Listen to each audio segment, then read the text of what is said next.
Olá a todos, sejam todos muito bem-vindos a mais uma videoaula, nosso grupo de estudos das obras de Melanie Klein, pela Escola Formação do Psicanalista. Hoje, na página 255, 1929, a personificação no brincar das crianças. O objetivo de Melanie Klein é mostrar que os personagens ou as personificações nos jogos das crianças se originam de imagens internas por meio de decisão e da projeção. Ao longo deste artigo, ela mostra que a cisão e a projeção também são uma defesa contra a ansiedade. No ano seguinte, em A Importância da Formação de Símbolos no Desenvolvimento do Ego, examina particularmente essa importante defesa. Aqui também há uma nova descrição da transferência como cisão e a projeção de figuras internas para o analista. Desde 1926, Melanie Klein via o superego como uma estrutura em constante modificação.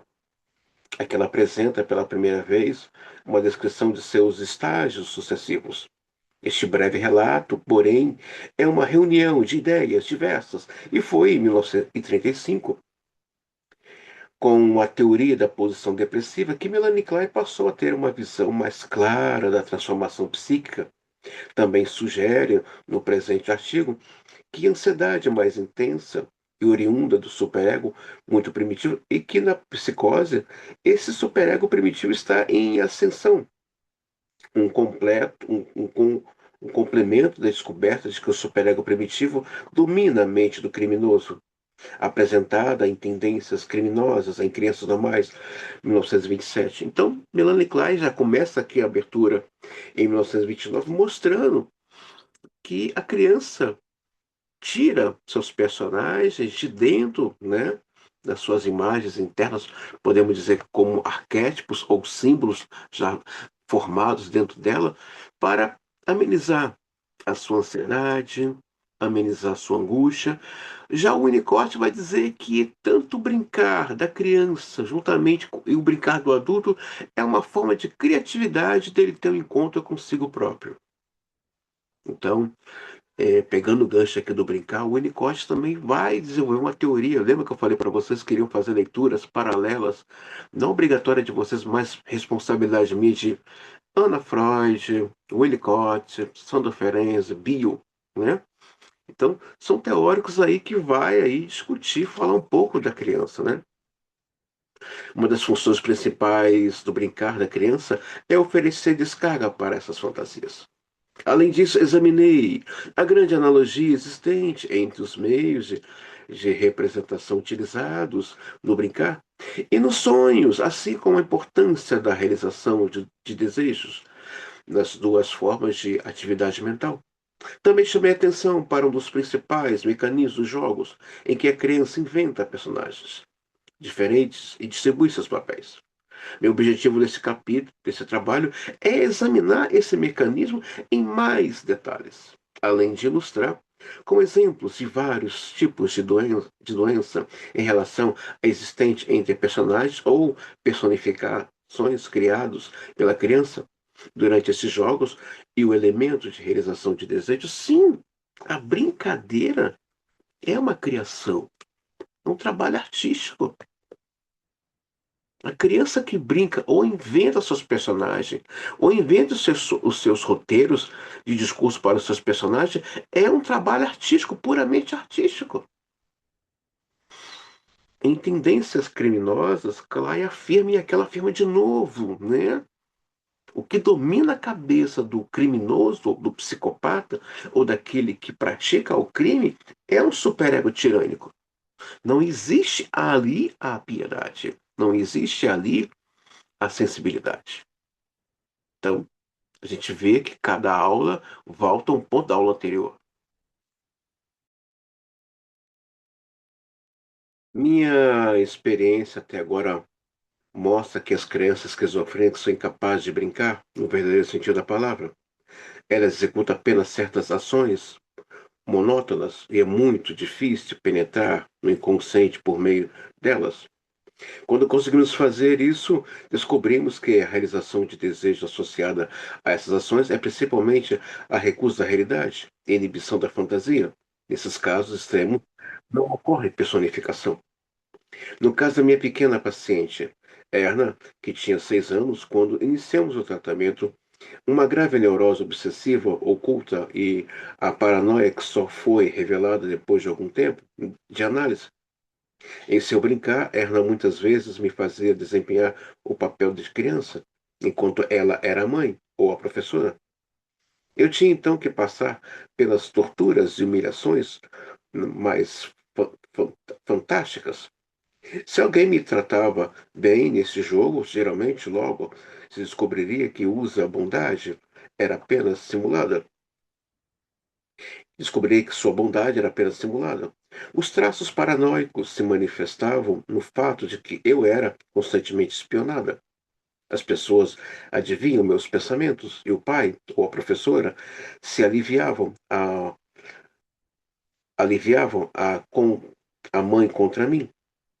Na verdade, eu vivia cercada de perseguidores. Eu mesma, no papel da criança, era constantemente obrigada a espionar e atormentar os outros. A própria Erna muitas vezes desempenhava o papel da criança. O jogo geralmente terminava com menina conseguindo fugir de seus perseguidores. Nessas ocasiões, a criança era boa, ficando rica e poderosa, transformando-se numa rainha e realizando uma vingança cruel contra aqueles que a atormentavam. Depois de seu sadismo se dissipar nessas fantasias, aparentemente sem ser contido por nenhum tipo de inibição. Isso tudo se aconteceu depois de já termos feito uma boa quantidade de análise. A reação se instalava sob forma de profunda depressão, ansiedade e exaustão física. Se eu brincar, então refletia a incapacidade de suportar essa opressão enorme, que se manifestava numa série de sintomas graves. Todos os personagens que participavam das fantasias dessa criança podiam se encaixar na mesma fórmula. Havia dois papéis principais: o do superego perseguidor e do id, ou ego, dependendo da ocasião, que era ameaçado, mas nem por isso era menos cruel. Nós podemos também ver que alguns roteiros de novela são semelhantes às fantasias de crianças, né? Aquela menininha que foi sofrida, foi tratada. Os próprios desenhos do Walt Disney retratam isso, né? A Bela e a Fera, Cinderela, é puramente projeções de fantasias da imaginação da criança. As novelas, né, com fundo dramático, são projeções de fantasias e roteiros infantis, puramente falando da história de uma fantasia infantil. Nesses jogos, a realização de desejos encontra-se particularmente na tentativa de Erna se identificar com o lado mais forte, para dominar assim seu medo de perseguição. Pressionado, o ego tentava influenciar ou enganar o superego.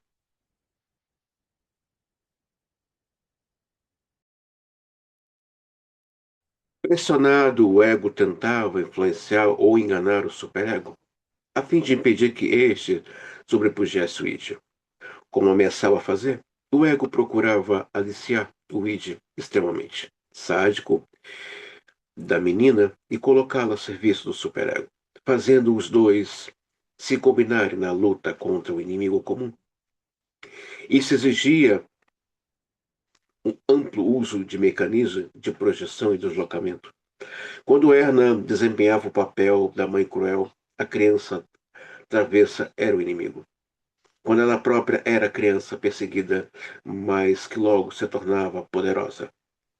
O inimigo era representado pelos pais malvados. Em cada caso, havia um motivo que o ego procurava tornar plausível ao superego para se deixar levar por um sadismo irrefreado.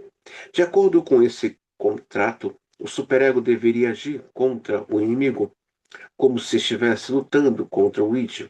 No entanto, o id continuava a buscar em segredo sua gratificação predominante, sádica, voltada para os objetos primários.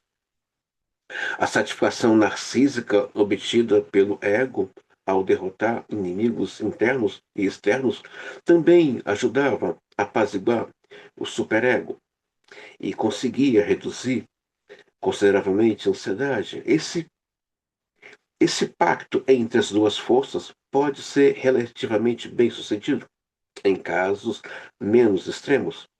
Ele pode passar desapercebido,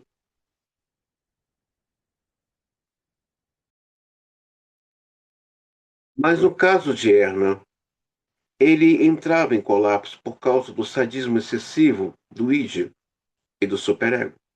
Como consequência, o ego se aliviava ao superego e tentava punir o id para obter certa gratificação, mas isso também redundava em fracasso. Era comum ocorrerem reações de profunda ansiedade e remorso, mostrando que a realização desses desejos contraditórios não podia ser mantida por muito tempo. O próximo exemplo mostra como dificuldades semelhantes às de Erna foram trabalhadas de forma diferente em certos aspectos. George, que na época tinha 6 anos, apresentou para mim durante meses a fio uma série de fantasias que ele, no papel do poderoso líder de um bando de caçadores ferozes e animais selvagens, lutava, vencia e mandava matar cruelmente seus inimigos, que também possuíam feras para ajudá-los. Depois disso, os animais eram devorados. A batalha nunca chegava ao fim, pois sempre surgiam novos inimigos. Depois de um período considerável de análise, descobri nessa criança não só traços neuróticos, mas outros claramente paranoicos. George sempre se sentia conscientemente cercado e ameaçado por mágicos, bruxos e soldados. Mas, ao contrário de Erna, procurava se defender com a ajuda de figuras que o ajudavam e que, na verdade, também eram criaturas absolutamente fantásticas. A realização de desejos em sua fantasia era até certo ponto semelhante àquele que encontramos no Brincar de Erna. No caso de George, o ego também tentava evitar a ansiedade, aliando-se ao lado mais forte em fantasias nas quais se tornavam poderosos. Além disso, ele também tentava transformar o inimigo num inimigo mau, a fim de apaziguar o superego. No caso desse menino, porém, o sadismo não era um fator tão preponderante como o do Dierno. Por isso, o sadismo primário por trás de sua ansiedade não se ocultava de forma tão engenhosa. Seu ego se identificava mais facilmente com o id e estava menos disposto a se submeter ao superego. A ansiedade era evitada por meio de uma perceptível exclusão da realidade. A realização de desejos claramente prevalecia o reconhecimento da realidade. Tendência que um dos critérios de Freud para definir a psicose. O fato que surgirem figuras auxiliadoras na fantasia de George distinguiu o seu tipo de personificação daquele presente do Brincar de Erna. Três papéis principais eram representados em suas brincadeiras: o do id, o do superego, em seus aspectos persecutórios e auxiliador. O brincar de uma criança que sofre de severa neurose obsessiva pode ser exemplificada pelo jogo de Minha Pequena Paciente. Rita, de 2 anos e 3 quartos, depois de um cerimonial que tinha óbvio caráter obsessivo, a boneca da menina era posta na cama e um elefante colocado ao seu lado. A ideia era que o elefante impedisse a criança de se levantar. Caso contrário, esta entraria escondida no quarto dos pais e lhes faria mal. Ou então roubaria alguma coisa deles. O elefante num jogo, numa imago do pai, deveria representar o papel da figura que impede na mente de Rita. O pai, por meio de introjeção, desempenhava o papel de impedidor. A partir do momento em que, entre 1 ano e quarto de dois, e os 2 anos, ela quisera usurpar o lugar da mãe junto a ele e roubar o bebê, que estava esperando, além de ferir e castrar ambos os genitores. As reações de raiva e ansiedade que ocorriam quando a criança era punida nesses jogos mostravam que em sua mente Rita desempenhava os dois jogos, os da autoridade que infligiam a punição e os da criança que recebia. Então nós vemos aqui Melanie Klein, para quem não tem conhecimento de estrutura sobre id, ego, superego, eu posso ceder um material meu, tanto em PDF como também em videoaula, tá? Que é da aula do curso Fundamentos Psicanalíticos, onde fala as estruturas psíquicas. Então, Melanie Klein mostra que a criança, no brincar, não só está fugindo da ansiedade, mas ela está ali transitando entre o id e o ego superego. Há um jogo ali, né, das instâncias psíquicas, né? O id, ego, superego. Então, quem tiver dúvidas sobre o que eu estou falando e quiser uma aula, eu cedo coloco em particular, é só me pedir no grupo que eu mando. A única realização de desejos aparente nesse jogo era o fato, lembrando também que em Melanie Klein, o brincar da criança é também uma forma de realizar o desejo dela, a sua fantasia de desejo, tá, gente?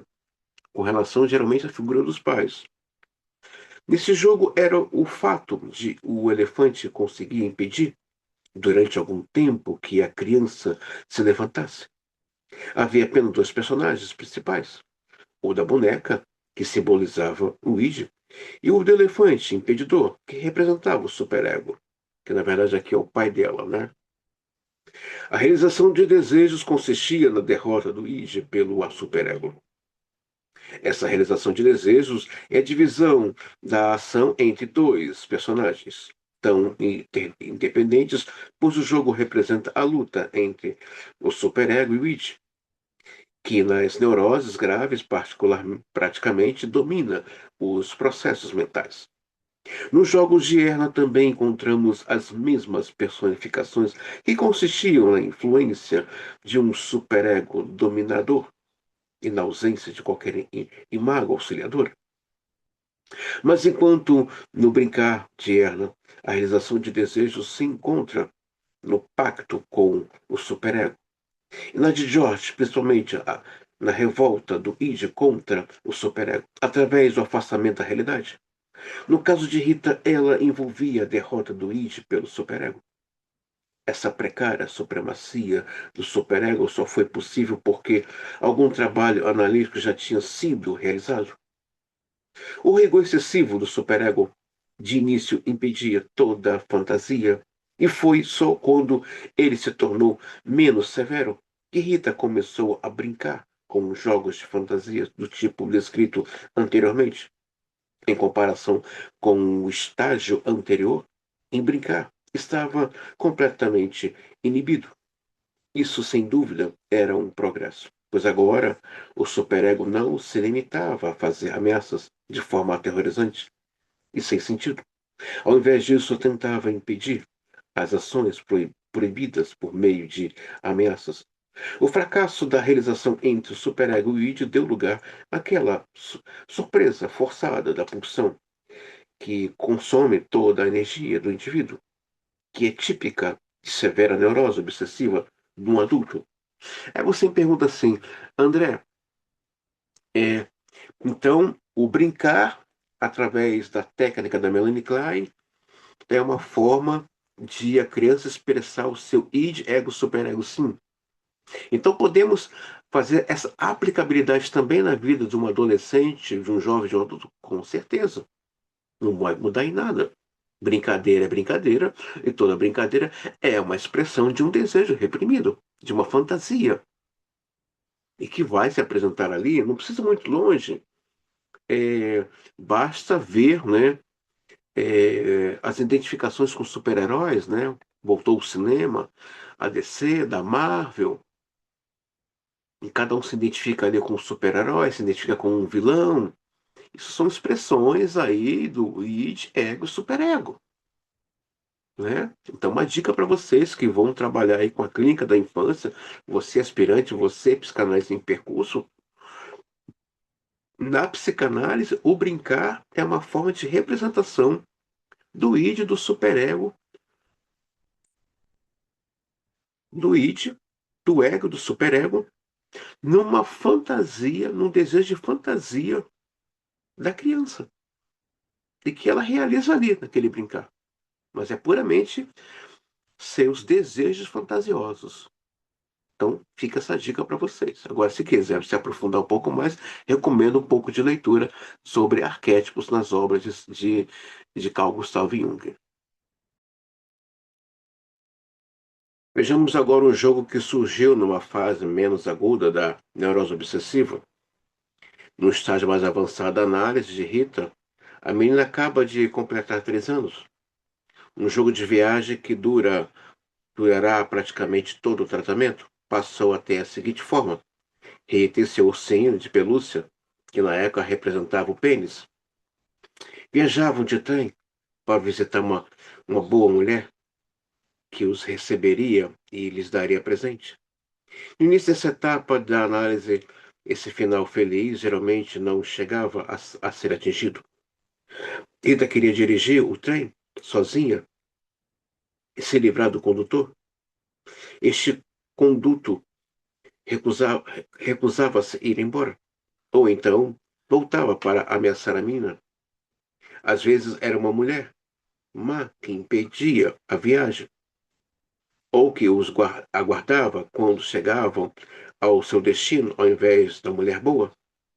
A diferença entre a realização de desejo nesse jogo, ainda muito conturbada, e nos exemplos já citados, é óbvia. Nesse jogo, a gratificação libidinal é positiva, e o sadismo não desempenhava um papel tão importante quanto nos exemplos anteriores. Os personagens, como o caso de George, estavam divididos em 3 papéis principais: o do ego, ou id, ou a figura que ajuda, e o da figura que ameaça ou frustra. As figuras auxiliadoras criadas dessa maneira geralmente são extremamente fantásticas, como mostra o exemplo de George, na análise de um menino de 4 anos e meio. Apareceu a mamãe fada, que vinha à noite e trazia coisas boas para comer, que ela compartilhava com o menino. A comida representava o pênis do pai, que ela tinha roubado em segredo. Em outra análise, a mamãe fada curava com uma varinha de condom todas as feridas que os pais cruéis infligiam ao menino. Depois os dois matavam os pais, desalmados de alguma forma terrível. Cheguei à conclusão de que a presença dessas imagos, como características fantásticas, boas e más, é um mecanismo geral, mas não só nas crianças, mas também nos adultos. Essas figuras representam estágios intermediários entre o superego e terrivelmente ameaçador e completamente dissociado da realidade. Identificações que se aproximam mais do real. Essas figuras intermediárias, cuja evolução gradual até chegar aos auxiliares maternos e paternos, mais próximos da realidade, pode ser constantemente observada na análise do brincar. Parece muito importante para entendermos a formação do superego. Minha experiência mostra que na origem do conflito edipiano e no início de sua formação, o superego tem características tirânico, mostrando sobre o padrão dos estágios pré-genitais, que então se encontram em ascendência à influência da ordenação genital. Já começa a se fazer sentir, mas de início ela mal pode ser percebida. A evolução posterior do superego em direção à genitalidade depende, em última instância, de qual é a fixação oral predominante: a de se sugar ou de morder, A primazia da fase genital em relação à sexualidade e ao superego exige uma fixação forte e suficiente no estágio oral, no sugar. Quanto mais o desenvolvimento do superego e o desenvolvimento libidinal avançam em direção ao nível genital, deixando para trás os níveis pré-genitais, mas as identificações fantásticas e realizadoras de desejos cuja fonte é a imagem de uma mãe que oferece gratificalmente gratificação oral e se aproximam dos pais reais.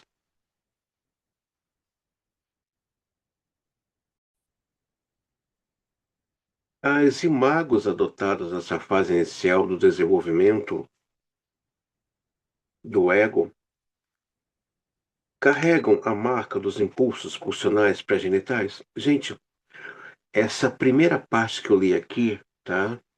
Sobre a formação do superego, encontra-se maiores detalhes nos três ensaios sobre a sexualidade, tá? Onde o Freud vai detalhar a questão da sexualidade infantil. Se alguém quiser se aprofundar um pouco mais nisso, que não é do nosso curso, me pede que eu mando o vídeo em particular, tá bom, gente? O nome do vídeo, da videoaula, é Sexualidade Infantil, tá? Apesar de estarem calcadas nos objetos edipianos reais, esses níveis mais iniciais são responsáveis pela imagos, fantasias fantásticas que devoram, cortam em pedaços e dominam. Nelas podemos perceber uma mistura dos vários impulsos pré-genitais em ação.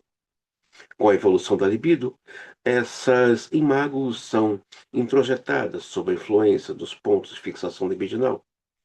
No entanto, o superego como um todo é composto de várias identificações adotadas nos diversos níveis de desenvolvimento, cuja etapa ele ainda carrega.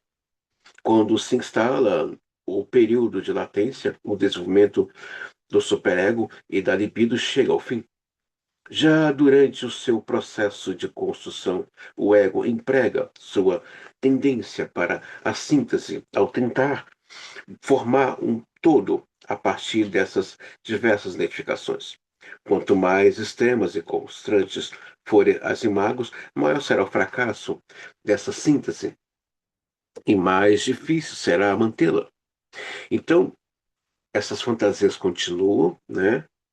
Dependendo do ponto de fixação, elas têm aí um investimento libidinal nas instâncias e de ego, superego, né? Onde a pessoa na vida adulta tem fantasia de muitas vezes de, de vingança, né? Sobre esse outro. Ela tem várias ideias persecutórias, mas tudo isso são marcas e demarcações das suas fantasias da infância, né, que vai aí em crescente, né, na vida adulta. A influência exagerada exercida por esses tipos extremos de imago, a grande necessidade de figuras bondosas em oposição às ameaçadoras, a rapidez com que os aliados se transformam em inimigos, que também é o motivo pelo qual a realização de desejos pelo brincar muitas vezes entra em colapso. Tudo isso indica que o processo de síntese das identificações fracassou. Esse fracasso se manifesta por meio de ambivalência, da tendência de ansiedade, da falta de estabilidade ou de rapidez com que esta se é, esta é derrubada, e da relação deficiente com a realidade que é típica das crianças neuróticas. A necessidade de síntese do superego surge na dificuldade do indivíduo para chegar a um acordo com o superego, composto de imagos de naturezas tão contraditórias. Quando o período de latência se instala e as exigências da realidade aumentam, o ego faz esforço ainda maior para realizar a síntese do superego a fim de finalmente atingir um equilíbrio entre o superego, o id e realidade. Cheguei à conclusão de que essa cisão do superego entre as identificações primárias, introjetadas em em diferentes estágios do desenvolvimento, em um mecanismo semelhante à projeção, a qual está intimamente ligada. Creio que esses mecanismos de cisão e projeção são um fator básico da tendência da personificação no brincar, por meio deles. A síntese do superego, que só pode ser sustentada com um certo esforço, pode ser temporariamente abandonada. Além disso, a tensão causada pela tentativa de manter uma trégua entre o superego como um todo e o id se reduz. Assim, o conflito intrapsíquico se torna menos violento e pode ser deslocado para o mundo externo.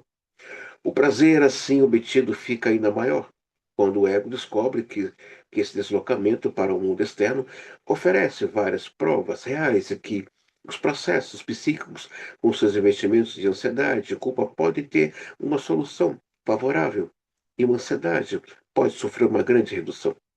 Então, a proposta do brincar é essa criança sair do mundo imaginário e vir, né, mas juntamente com esse ego, vendo que existe um mundo real além de uma fantasia. Então, essa é a proposta do brincar. A criança vai permear, vai transitar pelas instâncias psíquicas e ego e superego, né? Essas instâncias. E a proposta desse brincar é amenizar essa ansiedade, essa angústia, e que ela venha tomar consciência através do seu ego que existe um mundo real além das fantasias dela. Então, ela vai aí fazendo seus deslocamentos, suas elaborações, né? E aí, isso vai ajudando ela, né, no seu desenvolvimento psíquico. Já observei que a atitude da criança em relação à realidade se revela pelo brincar. Gostaria de agora elucidar como a atitude diante da realidade está relacionada aos fatores de realização de desejos e personificação que empregamos até aqui como critério para avaliar a situação mental. Na análise externa, durante muito tempo, foi impossível estabelecer qualquer relação com a realidade. Não parecia haver nenhuma ponte que cobrisse o abismo entre a mãe carinhosa e bondosa da vida real e as perseguições e humilhações monstruosas que ela infligia à criança no brincar.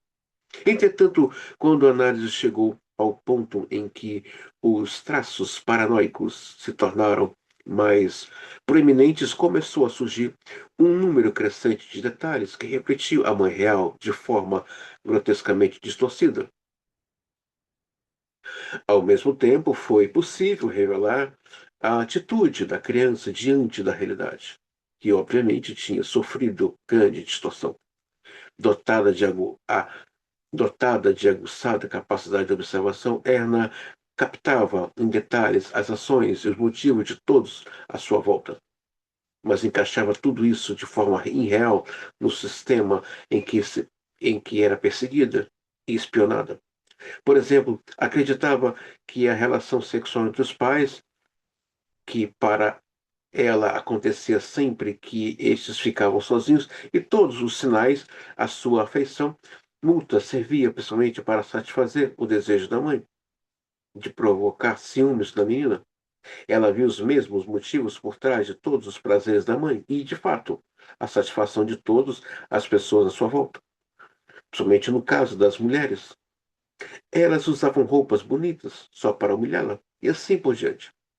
No entanto, sabia que havia algo estranho nessas ideias e tinha muito cuidado para mantê-las escondidas.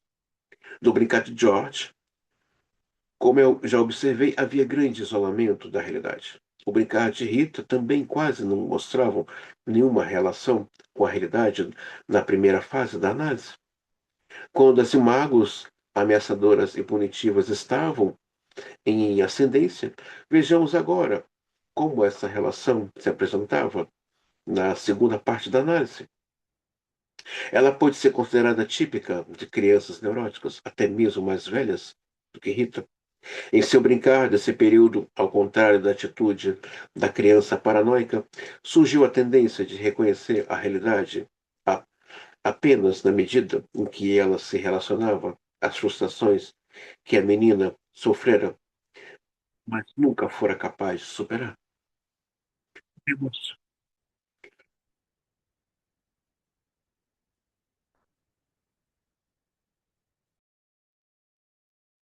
podemos comparar esse fato ao grande afastamento da realidade, revelado no Brincar de George. Isso lhe dava grande liberdade em suas fantasias, que se viu livres do sentimento de culpa, justamente por estarem tão distante da realidade. Durante a análise desse menino, cada passo em direção à melhor adaptação à realidade envolvia a liberação de grandes quantidades de verdade. E a repressão mais profunda das fantasias sempre havia grande avanço na análise.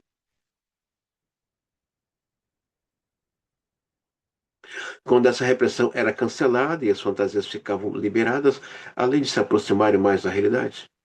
Nas crianças neuróticas há um compromisso, apenas uma pequena parte da realidade é reconhecida, o resto é recusado. Ao mesmo tempo, há uma grande repressão das fantasias de masturbação que são inibidas pelo sentimento de culpa.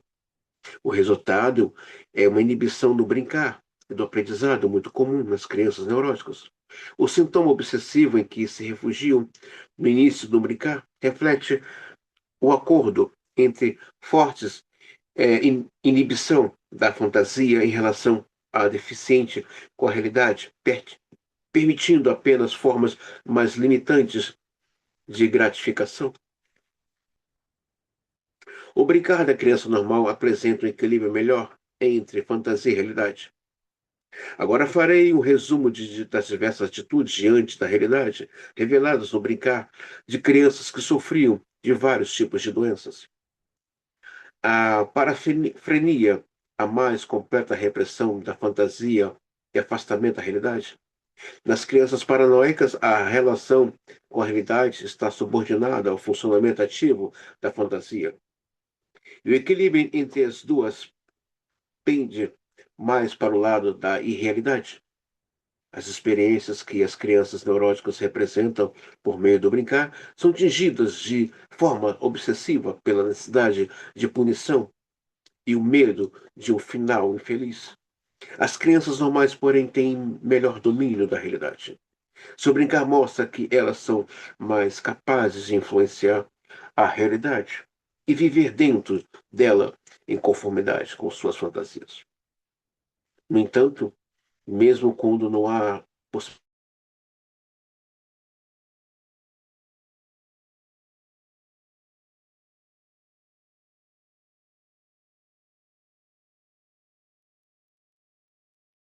pessoal, peço desculpa a vocês, mas está chovendo muito aqui e de repente apagou tudo. Então, uma parte da gravação foi gravada no escuro, mas não tem nada a ver aqui com a internet, tá?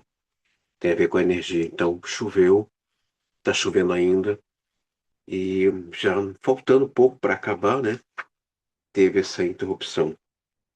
Se eu brincar, mostra que sou incapaz, né? Passamos agora uma revisão em relação entre atitudes diante da realidade e processos de personificação e realização de desejos. No brincar da criança normal, esses processos demonstram a influência mais forte e duradoura nas identificações criadas no nível genital.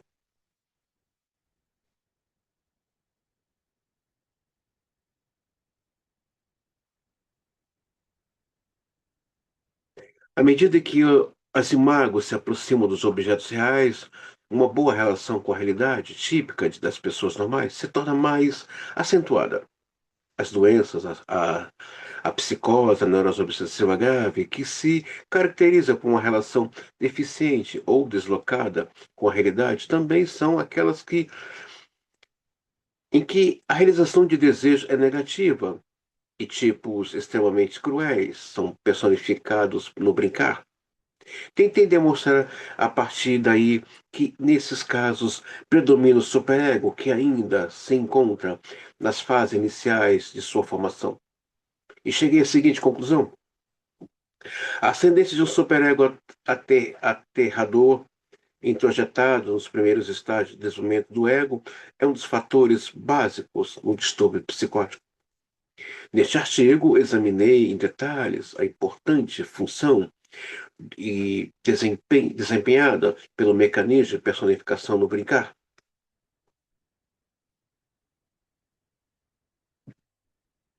Das crianças. Falta agora,